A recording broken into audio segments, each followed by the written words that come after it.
السلام عليكم ورحمة الله وبركاته. أعوذ بالله من الشيطان الرجيم. بسم الله الرحمن الرحيم.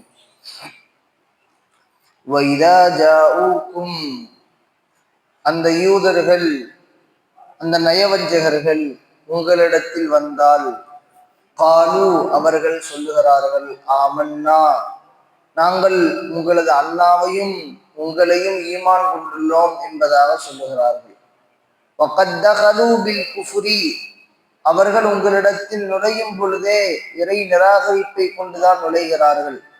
வஹும் கது ஹரஜூ பிஹி உங்களது சபையை விட்டு வெளிக்கிளம்பி செல்லும் பொழுதும் அவர்கள் இறை நிராகரிப்போடுதான் செல்லுகிறார்கள். வல்லாஹு அலமு பிமா யக்துமூன் அந்த நயவஞ்சகர்கள் மறைத்து வைத்திருக்கக்கூடிய அந்த விஷயங்களை அல்லாஹ் அறிந்தவனாக இருக்கிறான். வதரா நபியே நீங்கள் பார்க்கிறீர்கள் கசீரம் மின்ஹும் அந்த மக்களிலிருந்தும் பெரும்பான்மையான மக்கள் யுசாரிஊன ஃபில் இஸ்மி பாவம் செய்வதில் விரைவு காட்டுகிறார்கள், தீவிரம் காட்டுகிறார்கள். வல் உதுவானி எல்லை மீறுகிறார்கள். வாக்கிலிஹிமு சுஹத தடுக்கப்பட்ட விஷயங்களை சாப்பிடுகிறார்கள், ஹராமான விஷயங்களை சாப்பிடுகிறார்கள். 3 விஷயங்களை அல்லாஹ் சொல்றான். பாவம் செய்வதில் விரைவு காட்டுகிறார்கள். அல்லாஹ் நபி ஸல்லல்லாஹு அலைஹி வஸல்லம் சொல்றாங்க, ஒரு முஃமின் பாவம் செய்யும் பொழுது அவருடைய உள்ளத்தில் ஆரம்ப கட்டத்தில் ஒரு புள்ளி விழும், ஒரு கரும்புள்ளி விழும். அவர் தொடர்ச்சியாக அந்த பாவத்தை செய்து கொண்டே இருக்கும் பொழுது அந்த இதயம் முழுக்க, அதாவது ஒரு வெள்ளை துணியில ஒரு கருப்பு புள்ளி விழும் பொழுது அது ஒரு புள்ளியா தெரியும். திரும்ப திரும்ப திரும்ப பாவங்கள் செய்ய செய்ய செய்ய அது முழுமையாக கருப்படைந்து பாலடைந்ததாக மாறிவிடும். இந்த இடத்துல போய் தூய்மையானதை நாம் எதிர்பார்க்க முடியாது. இது போன்றுதான் ஒரு மூமின் செய்யக்கூடிய பாவம். இந்த இடத்துல அல்லாஹ் முனாஃபிக்கீன்களை பத்தி சொல்றா. அந்த இடத்துல நம்மையும் நாம் நினைத்து பார்க்க வேண்டிய கட்டாயம். அதிகமாக தொடர்படியான ஒரு பாவத்தை செய்யும் பொழுது நம்முடைய உள்ளம் பாழடைந்ததாக மாறுகிறது. அதாவது முதல் ஒரு விஷயத்தை பாவத்தை செய்யும் பொழுது மனசு உறுத்தும். ஒரு தவறான ஒரு காரியத்தை, தவறான கொடுக்கல் வாங்கலை செய்யும் பொழுது முதல் செய்யும் பொழுது உறுத்தும். அதே நாம் வளமையாக்கும் பொழுது அது என்ன ஆகிரும்னா நமது வாழ்வியலினுடைய ஒரு அன்றாட வாழ்க்கையாக மாறிவிடும். அப்ப அது நம்ம ஒரு பாவமாவே பார்க்க மாட்டோம். ஒரு காலத்துலலாம் ஒரு 20-25 வருஷத்துக்கு முன்னாடி சினிமா படத்துக்கு போனாலே நம்ம குடும்பத்துல ஒரு மாதிரி மோசமா பார்ப்பாங்க. சினிமாக்கு போயிட்டு வந்திருக்காங்களாம்ப்பா உங்க குடும்பத்துல, இவர் சினிமாக்கு போயிட்டு வந்திருக்கானாம்ப்பா அப்படின்னு பார்ப்பாங்க. அதுவே கொஞ்ச காலம் போக போக இப்போ நடைமுறையில என்ன ஆயிடுச்சுன்னா, புதுசா கல்யாணம் ஆன தம்பதிக்கு பெத்தவங்களே டிக்கெட் எடுத்து கொடுத்து, இல்லைன்னா நல்லா அவங்க 2 பேருக்குள்ள அடிக்கடி சண்டையா வந்துகிட்டு இருக்கு, வெளியில நல்ல ஒரு படத்துக்கு போயிட்டு வாங்களே அப்படின்னு சொல்லக்கூடியதாக ஒரு சமுதாயமே மாறிடுச்சு.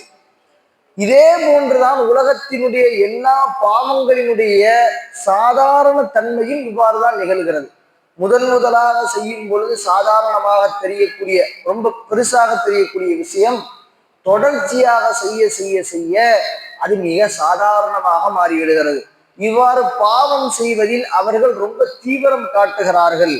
உதுவானி எல்லை மீறி நடக்கிறார்கள். இந்த முனாஃபிக்கீன்கள், இந்த யூதர்கள் உங்களிடத்துல வரம்பு மீறி நடக்கிறார்கள். வாக்கிலிஹிமு சுஹத அவர்கள் தடுக்கப்பட்ட விஷயங்களை சாப்பிடுகிறார்கள். தடுக்கப்பட்ட விஷயம்னா அல்லாஹ் அறுப்பது ரீதியாக எதை ஹராமாக்கி இருக்கிறானோ, அதாவது பிஸ்மி சொல்லி அறுக்கப்படாத, முஸ்லிம்களினுடைய கரங்களால் அறுக்கப்படாத, இன்னும் அதுபோல வட்டியினுடைய உணவுகளாக தவறான சம்பாத்தியத்தின் மூலம் வரக்கூடிய உணவுகளை சாப்பிடுவது, இதுவெல்லாம் தவறான முறையில் அவர்கள் உணவு உண்ணுகிறார்கள் சொல்லிட்டு அல்லாஹ் சொல்றான், இந்த விஷயம் ரொம்ப கெட்டது சொல்லிட்டு கடைசியா அல்லாஹு தாலா ஒரு மிக முக்கியமான ஒரு விஷயத்த சொல்றான். லௌலா யன்ஹாஹுமுர் ரப்பானியூன வல் அஹ்பார் 2 பேர்த்த சொல்றான். ஒன்னு இறைநேச செல்வர்கள், இறைநேசர்களோ இன்னும் மார்க்கத்தை கற்றிருந்த ஆலிம்களோ 2 பேர் இந்த தவறான விஷயத்தை தடுத்திருக்க வேண்டாமான்னு கேட்கிறான் அல்லாஹ். என்ன கேட்கிறான்? லவ்லா யன்ஹாஹுமுர் ரப்பானியூன், ரப்பானியூன்னா ரப்பானி. ரப்பானினா இறைவனை சார்ந்த இறைநேசர் அர்த்தம். மொத்தம் 2 விதமான இல்ம் இருக்குது. ஒரு இல்ம் என்னன்னா அது மறைமுகமான இல்ம், அது அல்லாஹ் நாடியவர்களுக்கு தருவான், அவர்கள் தான் இறைநேசர்கள். இன்னொன்று வல் அஹ்பார், மார்க்கத்தின் சட்டதிட்டங்களை படித்த ஆலிம்களாக வந்திருக்கக்கூடியவர்கள். அல்லாஹ் 2 பேர்த்தையுமே தனித்தனியா சொல்றான். இறைநேச செல்வர்கள் அல்லாஹ்வின் புறத்திலிருந்து மறைமுக ஞானம் கொடுக்கப்பட்டவர்கள். மறைமுக ஞானம் கொடுக்க முடியுமா? அல்லாஹு தாலா அதுக்கான ஆதாரங்கள் நம்ம சொல்லி இருக்கிறோம். மறைமுகமான ஞானங்கள் என்ன கொடுக்கப்பட்டது? மூசா அலைஹிஸ்ஸலாம் காலத்தில் வாழ்ந்த ஹிதர் அலைஹிஸ்ஸலாம் அவர்கள் ஒரு இறைநேச செல்வர். அவர்கள் நபியா இல்லை என்றால் அவர்கள் ஒரு இறைநேசரா என்பதில் இன்று வரைக்கும் சர்ச்சை இருந்து கொண்டே இருக்கிறது. ஆலிம்களுக்கு மத்தியில், குர்ஆனுக்கு விளக்கம் சொல்லக்கூடிய முஃபஸ்ஸிரீன்களுக்கு மத்தியில் இன்று வரைக்கும் சர்ச்சை இருந்து கொண்டே இருக்கிறது. அந்த ஹிதர் அலைஹிஸ்ஸலாம் அவர்கள் ஒரு இறைநேசர் தான் என்பது பெரும்பான்மையானவர்களுடைய கருத்து. அவர்களுக்கு அல்லாஹ் கொடுத்த மறைமுக ஞானம், அதாவது நாளைக்கு அந்த குழந்தை இந்த நிலைமையில ஒரு தனது பெற்றோர்களை வழிகெடுத்து செல்லும் என்று ஒரு சின்ன பையனை கருத்தை நினைச்சு கொண்டுருவாங்க. அந்த படகுல ஓட்ட போடுவாங்க, அந்த சிவரை சரி செஞ்சு வைப்பாங்க. இதுவெல்லாம் நாளைக்கு என்ன நடக்கும் என்பதை அல்லாஹு தஆலா அவர்களுக்கு அறிவித்து கொடுத்தான். அவர்களுக்கு சுயமா அந்த அறிவு கிடையாது, அவர்களுக்கு சுயமாக அந்த அறிவு கொடுக்கப்படல. அல்லாஹ் அவருக்கு தன்னுடைய ரஹ்மத்தால் அந்த அறிவை கொடுத்தான் ஹிதர் அலைஹிஸ்ஸலாம் அவர்களுக்கு. நம்ம என்ன விளங்குறோம்? இறைநேசர்களுக்கு சுயமாக என்ன கிடையாது, எந்த ஆற்றலும் எந்த ஒரு அறிவும் இல்லை, அல்லாஹ் அவர்களுக்கு கொடுத்தே தவிர. நபி ஸல்லல்லாஹு அலைஹி வஸல்லம் இதைத்தான் சொன்னாங்க, யா அல்லாஹ் எனக்கு எந்த ஞானமும் இல்லை, நீ எனக்கு கொடுத்தே தவிர, நீ தான் கொடுக்குற. சுபஹானக லா இல்ம லனா, எங்களுக்கு எந்த அறிவும் இல்லை. மலக்குமார்கள் சொல்லக்கூடிய வார்த்தை சுபஹானக லா இல்ம லனா, எங்களுக்கு எந்த அறிவும் இல்லை. இல்லாம அல்லம் தனா, நீ எங்களுக்கு எதை கற்று தந்தாயோ அதை தவிர எங்கள்கிட்ட ஒண்ணுமே கிடையாது ரப்பே, நாங்க சும்மா, நீ எங்களை ஒண்ணுமே இல்லாம ஆக்கணும்னு நினைச்சா ஒண்ணுமே இல்லாம ஆக்கிடலாம். அப்படிப்பட்ட அல்லாஹ் சொல்றான், இந்த இறைநேசர்களும் அந்த மார்க்கம் கற்றறிந்த ஆலிம்களும் இந்த தவறான விஷயத்தை விட்டு உங்களை தடுத்திருக்க வேண்டாமா, அவர்களை தடுத்திருக்க வேண்டாமா? அல்லாஹு தாலா இங்க நம்மளை பார்த்து கேட்கிறான், ஆலிம்களை பார்த்து கேட்கிறான் குறிப்பா, நீங்களாம் தடுத்திருக்க வேண்டாமா? யார் என்ன நடந்தால் என்ன, ஊரில் என்ன அனாச்சாரங்கள் நடந்தால் என்ன, என்ன விஷயங்கள் நடந்தால் என்ன, இமாமத்துக்கு பங்கம் வந்துடாம பாத்துக்கிறோம், இமாமத்துக்கு பிரச்சனை வந்துடாம பாத்துக்கிறோம். இது ஒரு நல்ல இமாமினுடைய அடையாளம் கிடையாது. ஒரு நல்ல விஷயங்களை ஏவுவதும் தீமையான விஷயத்தை தடுப்பதும் ஒரு இறைநேசர் இன்னும் ஒரு மார்க்கம் கற்றறிந்த ஆலிமினுடைய கட்டாய கடமை. தனக்கு ஏதாவது பிரச்சனை வந்துவிடும், மக்கள் தங்களை இழுக்காக நினைப்பார்கள் என்பதாக நினைத்து மார்க்க சட்டங்களை மறைப்பது மாபெரும் பாவம். மறுமை நாள்ல நரகத்தினுடைய அடித்தளத்தில் இருப்பவர் ஆலிம் அப்படின்னாங்க நபி ஸல்லல்லாஹு அலைஹி வஸல்லம். எப்படிப்பட்ட ஆலிம்? மக்கள் தன்னை விருப்பப்பட வேண்டும் என்று சொல்வதற்காக வேண்டி, சொல்லப்பட வேண்டும் என்பதற்காக வேண்டி இறை சட்டங்களை மறைத்தும் மக்களுக்கு தேவையானது போன்று வளைந்து கொடுத்தும் மக்கள் தன்னை பாராட்ட வேண்டும் என்று வாழக்கூடியவர். அல்ல அங்க கடுமையா எச்சரிக்கிறான். இருக்கிறதுல இப்னு அப்பாஸ் ரலியல்லாஹு சொல்றாங்க, நான் இந்த குர்ஆனிலேயே ரொம்ப கடினமான ஒரு ஆயத்தை பார்க்கிறேன் என்றால் அது இந்த ஆயத்து தான். ஏன்னா அவங்கெல்லாம் ஒரு ஆலிம். யாரு? இப்னு அப்பாஸ் ரலியல்லாஹு நபியால துவா செய்யப்பட்டவங்க. இப்னு அப்பாஸ் ரலியல்லாஹு ரயீசுல் முஃபஸ்ஸிரீன், இந்த மாபெரும் இந்த குர்ஆன் ஷரீஃபினுடைய மாபெரும் விளக்க உரையாளர் அவங்கதான் தலைவர். அப்படிப்பட்ட ரயீசுல் முஃபஸ்ஸிரீன் என்று சின்ன வயசு சஹாபி தான். ஆனா உமர் ரலியல்லாஹு அவங்க சொன்னா கேட்டுக்கிடுவாங்க. அந்த அளவுக்கு குர்ஆனினுடைய மாபெரும் விளக்க ஞானங்கள் கொடுக்கப்பட்டவர்கள். அவங்க சொல்றாங்க, குர்ஆன்லயே எனக்கு ரொம்ப பயமான ஒரு ஆயத்துல இந்த ஆயத்து தான். ஏன்? இதுல அல்லாஹ் ஆலிம்களை பத்தி சொல்றான். அவங்க தடுத்திருக்க வேண்டாமான்னு கேட்கிறான். மறுமை நாள்ல மக்கள் வந்து சொல்லுவாங்க, அல்லாஹ் மக்களை விசாரிப்பான், பொதுமக்களை. இப்போ மக்கள் சொல்லுவாங்க, அல்லாஹ் இவரை நீ எங்களின் மீது விதியாக்கிறாய். உமர் ரலியல்லாஹு சொன்ன வார்த்தை, மக்களின் மீது ஏன் இவ்வளவு கண்காணிப்போடு நான் இருக்கிறேன் என்று சொன்னால், மறுமை நாள்ல மக்கள் வரும் பொழுது நான் இமாமாக இவர்கள் இருந்தார்கள், ஆனால் இவர்கள் எங்களிடத்தில் எதையும் சொல்லவில்லை, எதையும் கண்காணிக்கவில்லை, எதையும் மக்களுக்கு எடுத்து சொல்லவில்லை, சொல்லி இருந்தால் திருந்தி இருப்போம் என்று மறுமையில வந்து என்னை போட்டு விட்டுருவீங்க. உமர் ரலியல்லாஹு என்ன சொல்றாங்க? இமாமாக இருந்த என்னை வந்து குறை சாட்டுவீர்கள். எனவே இந்த இடத்தில் நன்மை எது, தீமை எது? நன்மையை ஏவுவதும் தீமையை தடுப்பதும், அவ்வாறு தீமைகள் ஏற்பட்டால் ஜனாதிபதி என்ற ரீதியில் தண்டனை கொடுப்பதும் எனது கடமை அப்படின்னு உமர் ரலியல்லாஹு தஆலா சொல்லக்கூடிய வார்த்தை. அப்போ இங்க நம்ம ரெண்டு விஷயங்களை கருத்துல கொள்ளணும். இன்னும் இறைநேசர்கள்னு சொல்றாங்களே, இப்ப இந்தியாவை தவிர வேறு எந்த நாடுகளிலும் பெரும்பான்மையான தர்காக்கள் கிடையாது. தர்கா இருக்குது இல்ல, இந்தியாவை தவிர இருக்கிறது. அங்கெல்லாம் நம் இந்தியாவை போன்றுள்ள தர்காக்களினுடைய அனாச்சாரங்கள் கிடையாது. இங்க இந்தியால அனாச்சாரங்கள் முதல்ல தர்கா ஏன் உருவாச்சு, முதல் அதை விளங்கரும். இந்தியா முழுக்க உள்ள பாமர மக்களிடத்தில் இந்த இஸ்லாத்தினுடைய அடிப்படையை கொண்டு சேர்த்தவர்கள் இந்த இறைநேசர்கள். ஏர்வாடியாக இருக்கட்டும், அது போன்ற நாகூராக இருக்கட்டும், அது போன்று எங்கெல்லாம் முக்கியமான டெல்லியினுடைய அஜ்மீர் காஜா மঈனுத்தீன் சிஸ்தி ரஹ்மத்துல்லாஹி அலைஹி இவங்கெல்லாம் இருக்கட்டுமே, இவங்கெல்லாம் மாபெரும் இறைநேச செல்வர்.